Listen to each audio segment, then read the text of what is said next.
Greetings ladies and gents, and welcome to this latest video. There is no epic loot here, only puns, taken from the website ReUpload. The link to the story will be down below. If you wish to support the author, please head over there and give them support. If you wish to support the channel, there are numerous ways to do so down below. There is Discord, merch, Patreon, bunch of other stuff too, so have a look in the description, you might be surprised.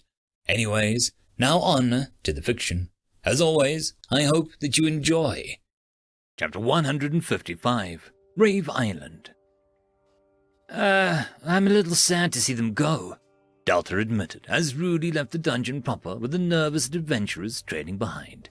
Estelle paused just before she was about to walk outside, opened her mouth, but then simply shook her head and vanished. I am not. Progress and our growth seems to stop for unnecessary amount of time so that you can watch people grow and become better people.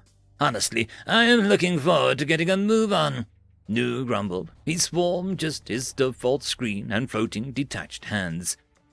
You say that like we'd got mana and DP to burn, Delta said with a smile as she floated down the first floor. You haven't checked the system in some time, have you? Between your nap and watching sad sacks getting the tar beat out of them by a tree? Nu asked, Tex suddenly sounding bemused. I know when I'm full because I get bloated and want to hurl, Data reminded her companion as she began to open screens. She paused as she looked at her numbers. Max mana 390 out of 500, DP 1399. Nu, we must contact the bank and inform them of an incorrect transaction, Delta said, voice faint. These numbers could not be real. Delta, we are the bank. Did you forget to subjugate the lich brat and ate her castle? Nu reminded her, and Delta did, in fact, completely forget about doing that in her excitement with the new guests. Man, I could buy a 5th and a 6th floor at the same time right now, Delta amused, knowing her 4th floor was already unlocked. She was just kicking her feet about when the theme to choose. Not that I dislike the idea, but you should really ensure that your 3rd floor is touched up, and any issues we noticed from the last incursion are patched up. No point in getting 2 more floors and having no DP to actually do anything with them. Plus, that sort of jump might make the locals jumpy. Nu added casually. Delta didn't think anything short of a moon falling on them could startle the people of Durance. I have decided, Delta clapped her hands, as if trying to get the classroom's attention. She spun and pointed her finger directly north with a dramatic flourish. She really wanted to ask the siblings how they had a north and south with no poles, but she just suppressed that with the soothing thoughts of, don't question the magic sky, children, don't think about it. I choose island theme for the 4th floor, Delta declared, and the dungeon began to shake. Water level! My time has come! Nu howled like a deranged monster under a full moon. Well, at least you're happy, Delta said, as the mana levels in the dungeon began to rise like a tidal wave. The surge flowed down to the opening that formed behind King Jelligan, lowering down into the earth until it pooled, and with a nearly violent shake of earth, the mana receded back up in a geyser. Oh! This might be noticeable. It was all Delta managed to get out before the mana exploded out the dungeon entrance. Rudy froze as a wave of mana rushed over the area, seeping into the trees, ground, and the group to an extent. She turned slowly to see an orange barrier appearing off the door to indicate that Delta was doing a massive upgrade. She closed her eyes, and Rudy held her hands out as if to get as much of the orange tangy mana as she could grasp. It made every inch of her body tingle with power. Rudy had rarely been in a powerful mana area for too long, and the demon realm was too alien to do this to Rudy. She felt like she was bathing in warmth, kindness, and sunshine. It's in my mouth, Estelle screamed as she was bowled over by the wave, while the odd no one silver was lifted off his feet and flung hard away, his nature at odds with the mana. This mana intensity. It can't be real. Delta is only 3 floors, Hazel cried out as he barely kept himself stable in the hurricane of force. Being this close to the dungeon was like being in the eye of the storm. 4 now, Rudy said, as she caught the sight of the slight bluish waves in the orange sea. That was a little odd, but she didn't have time to dwell on it as the waves hit Duran's, and she finally saw something she hadn't noticed before. Fairpay tents and banners on the outskirts of the town, their insulting symbol proudly flying over Rudy's home. Rudy's yellow eyes slitted, and the edges began to burn red. "Don't fall behind," she warned the group, who all seemed to go very pale at the sight of her face. The sword on her back felt hot, and she knew she was reacting to her rage. The sword known as magma burned hot. She took off, leaving dust in her trail as she sped back towards town. Jolin Javin Japes watched as his golem child stood in the street, his eyes closed, and began to drink deep of the passing dungeon mana. Vass looked in a trance, as if he wasn't even aware of what he was doing so. He tilted his head in a single glance and assessed that Vass was not only stable, but thriving under the energy. The bond between them felt through the empty hole in his chest where his heart used to be. He began to carefully feel Vass's soul, touching lightly about what was within. Dungeon, druid, witch, demon. Japes began to smile. Silence! Godly! Vass's form flashed gold, water, earth, fire, and air. The wave from the dungeon covered the entire town. All Japes was missing now was the final touch that made him frown. The most potent gathering of people in the entire world, and not a single one of them to be found. Time is running out, he sighed, and turned away to think. He went to his workshop and slowly opened a cabinet with both hands, the 2 doors opening like butterfly wings to reveal a collage of maps, names, and sketches all connected by a series of strings. Dozens of names on the map had been crossed out, as if needing to be reread the names to assure himself that he hadn't missed anything. He went down the list of potential targets. The bloated corpse of Gunai, purged with explosions. Loipen, the matriarch of soul spiders, the land where she had been reduced to ash. The door of madness, sealed with the heroic sacrifice. That left only... Japes ran a finger over the part of the map, trailing his finger from the north downwards, where the string split into dozens of directions. All of them led back to the disaster in the north. The one who walked, Silver.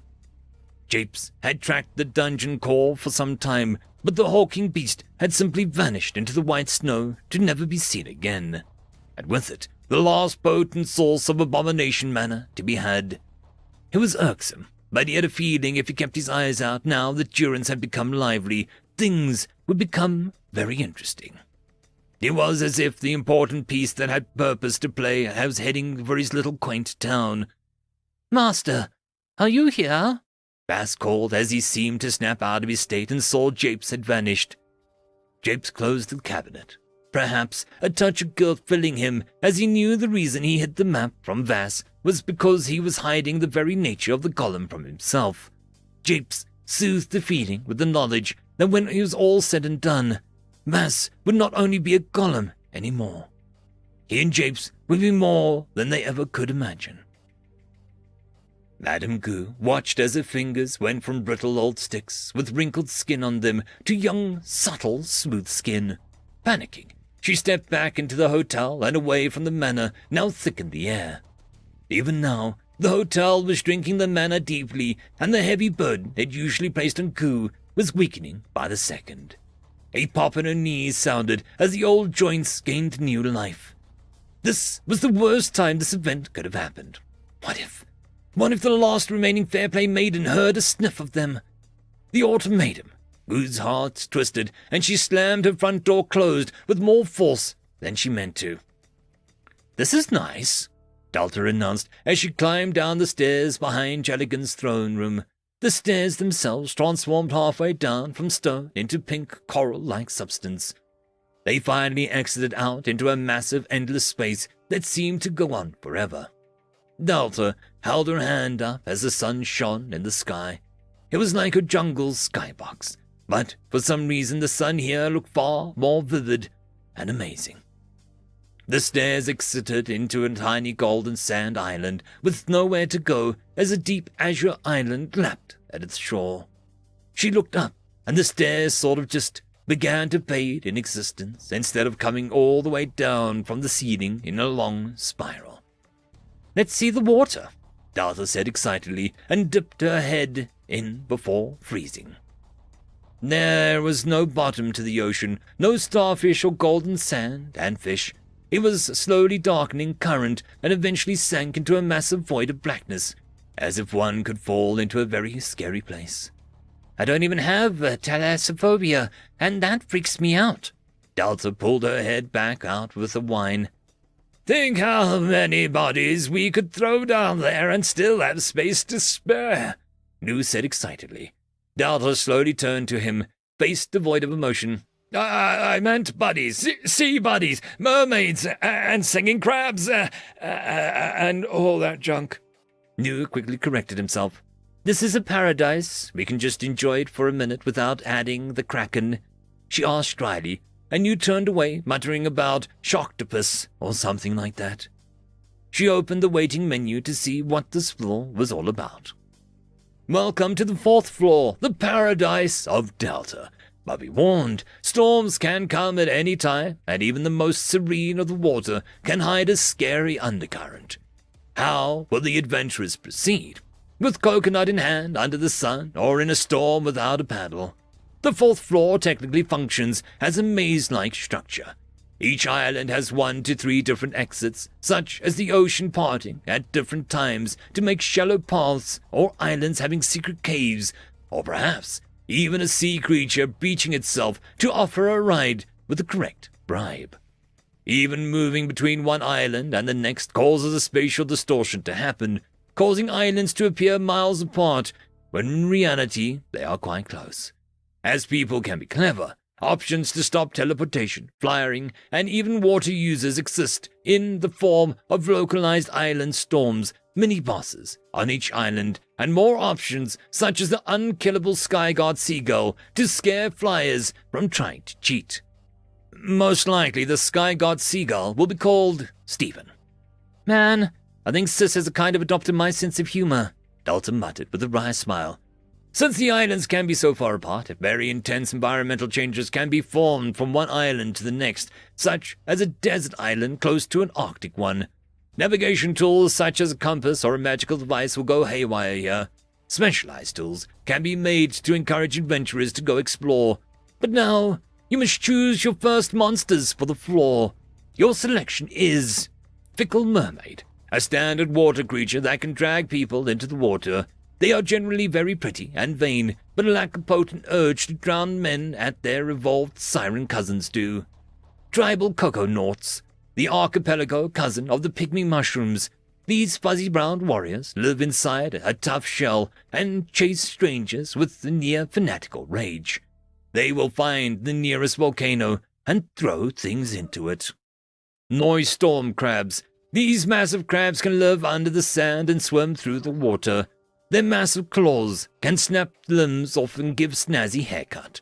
As the sun sets, they gather to do their daily ritual. They have a unique culture. Their name has a secret meaning, but it is nothing of importance. The unknown option could be overpowered, could be weak. Take the chance. "Crab!" Delta screamed, jabbing the option. "I thought you were addicted to gambling," Nu asked, and Delta turned to him, shifting on the spot, up and down, before she moved side to side as she waved her hands like weapons. "Do you need a bathroom? What are you doing?" Nu asked with alarm. "Crabs are life," Delta said finally. "I suppose they could snip the heads off of people, so I'm not upset with the option, personally," Nu said conversationally as Delta turned back to the island, waiting for the formation of a first crab. Delta gasped as a tiny orange antenna-like tendril stuck up from the sand, wriggling curiously in the open air. "It must be a tiny ambush predator or something. Come here, little dude," Delta encouraged as she bent down. "You might want to," Nu began, and Delta blinked at him. His screen went blank, and she brightened up. "Be so shy. Welcome our new monster Wobbly," he insisted. Delta beamed at him, knowing that he was finally coming around to her way of thinking. Delta turned back to the sand, but froze at what she seemed like a boulder was pulling itself free from the sand, raising one massive claw that looked curved to slide under someone's neck smoothly. The bright orange crab was pale cream at the bottom, with a bright orange top on its two eye stalks looked down at her as a massive maw filled with foaming bubbles opened before her like a valley of death. Its massive legs made it come off as spiderish. "Please, scream away from—" New began. "You're so cute," Delta said, with a delighted clap of her hands as she lifted its claw and floated around it.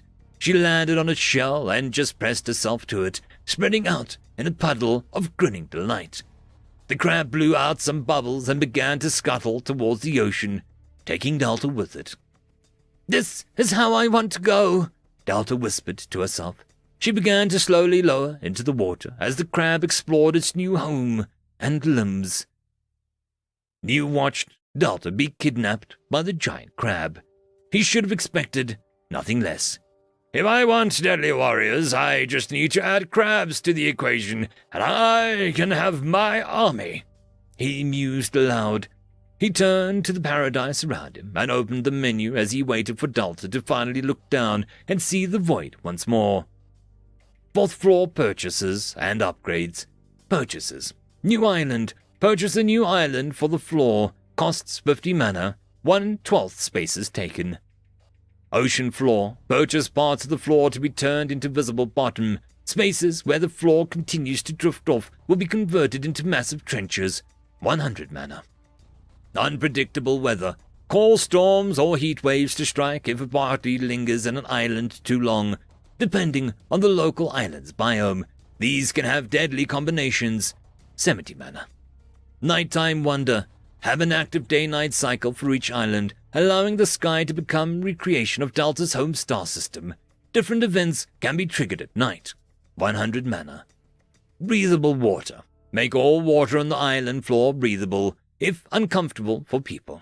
An O2 bar will be created for each person before they must return to the surface. Allows increased underwater challenges. 50 mana. The Reflection World. Accessible only through special means. All islands become hellish and aggressive. This option automatically turns on if you made Delta cry has been triggered. 200 mana. All of these were very interesting. You could see use in all of them, even the some that were mostly for making Delta happy. New only wanted her to be happy. However, because when she was sad, it bummed New out, and he couldn't enjoy the bloodshed as much. He took a look at the monster menu next as Delta went scuttling past, laughing like a loon as the crab raced into the ocean on the other side of the island now. Noise Storm Crab. Allow the vice function on the claw to allow the crab to crush armored foes. 10 DP. Allow rare gems to grow on the backs of the crabs. Adds defense and valuable loot. 30 DP. Solar powered. Allow the Noi crabs to charge a beam in their open claw from the mana in the air and the sun to fire a massive magic beam. 50 DP. The ritual. If 5 or more crabs gather on one island, they can dance in a ritual to awaken Crab. Crab is a roaming raid boss that can sink islands, causing a drastic panic and danger to people who aren't geared towards racing through the level. All victims will wash up back at the first floor and need to walk back down to the 4th floor. 200 DP. Evolutions.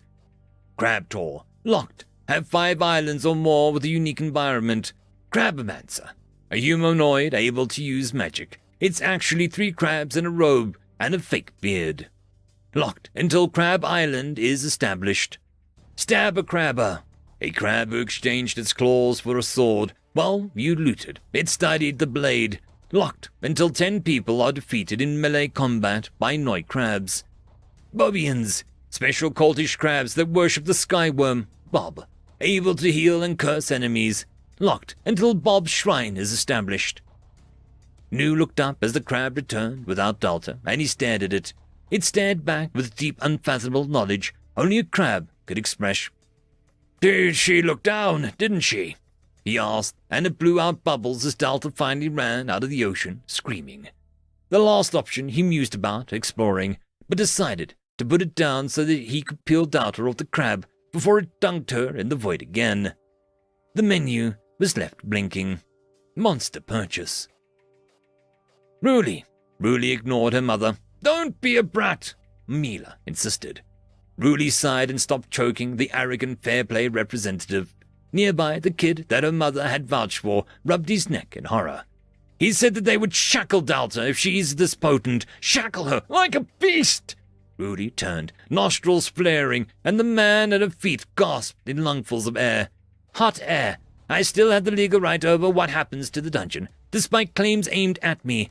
I don't lock up children or the innocent in my basement, dungeon or not, Mila said calmly, and Ruli looked down at the glaring man.